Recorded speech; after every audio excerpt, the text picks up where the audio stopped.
Mazagré, je suis titulaire d'un master en fiscalité et je suis la promotrice de la volaille du Faso.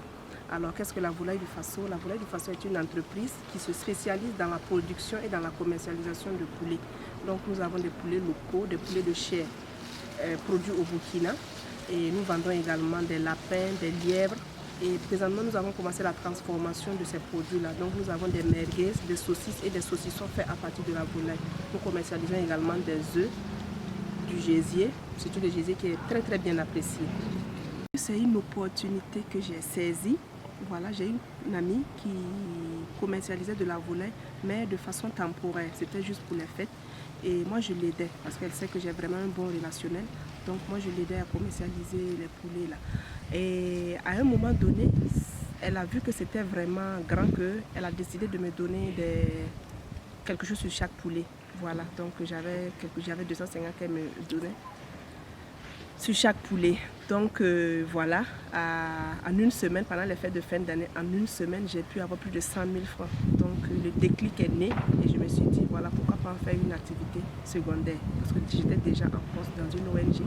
Donc voilà, je commercialisais de la volaille, ça veut dire je prenais et je revendais. Et mon ambition, c'était d'avoir une ferme, mais je n'avais pas assez d'argent. Voilà, donc j'ai commencé par l'achat-vente. Et 3 ans après, j'ai pu ouvrir moi-même ma propre ferme. Au jour d'aujourd'hui, je peux dire que l'activité mérite son nom parce que je suis à plein temps sur l'activité de la vente de volaille. C'est vrai qu'au début, j'étais à mi-temps, je ne me consacrais pas suffisamment à l'activité, mais depuis 2020, j'ai pris de nouvelles résolutions, donc j'ai décidé de travailler à plein temps sur l'activité parce que voilà, j'arrive à m'en sortir, j'arrive à avoir de grosses commandes.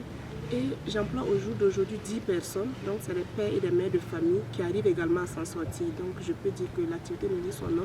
Et en plus de cela, nous n'arrivons même pas à satisfaire la demande du Burkina.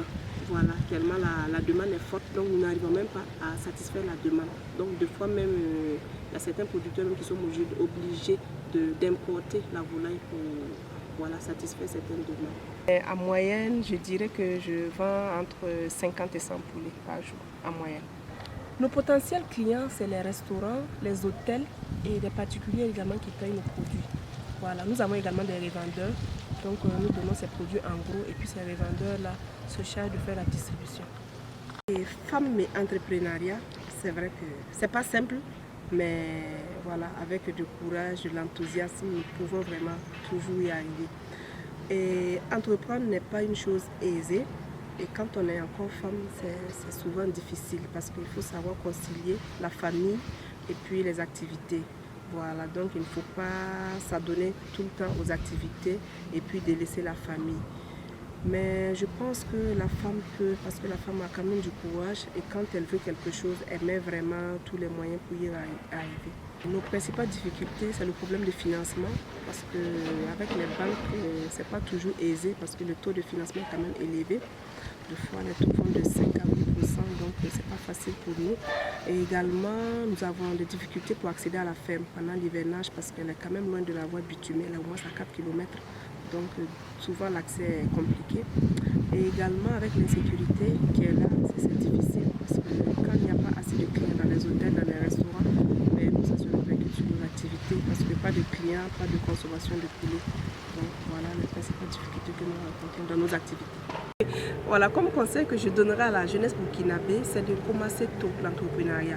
Voilà, certaines personnes me disent non, par faute de moyens, je commence à travailler d'abord, atteindre 40 ans, 50 ans à la retraite par exemple, et puis en faire un métier de retraite. Moi je dis non, parce que quand on est à la retraite, on n'a plus assez de force.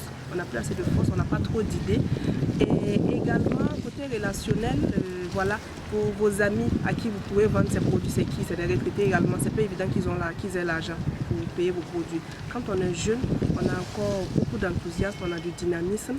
Et également, on affronte la vie. Et on n'en sait jamais. Pour quelqu'un qui commence, quand ça ne marche pas, il peut se repositionner. Quand on avance en âge, on n'a plus de belles idées. Et là, il y a la fatigue aussi qui se fait sentir. Et on n'a plus beaucoup d'opportunités. Voilà, quelqu'un qui est jeune, facilement, il peut voyager. Il peut profiter d'une occasion et puis voilà, créer sa structure. Mais quand on est déjà avancé, il y a le poids de la famille qui est là. Voilà, quelqu'un qui a sa famille ici, c'est difficile à cette personne-là de se déplacer pour aller chercher des opportunités. Et puis bon, on n'a pas forcément l'argent aussi, mais quand on est jeune, on a le goût du risque. Voilà. Et un jeune qui n'arrive pas à s'en sortir, il peut facilement se repositionner. Donc pour moi, vraiment, c'est de commencer tôt. Et ne mettons pas l'argent devant. Moi, je pense que c'est l'idée qui est primordiale. Des fois, quand je discute avec des jeunes, ils me disent non, mais j'ai pas l'argent. Non, c'est pas l'argent le problème, c'est l'idée le problème.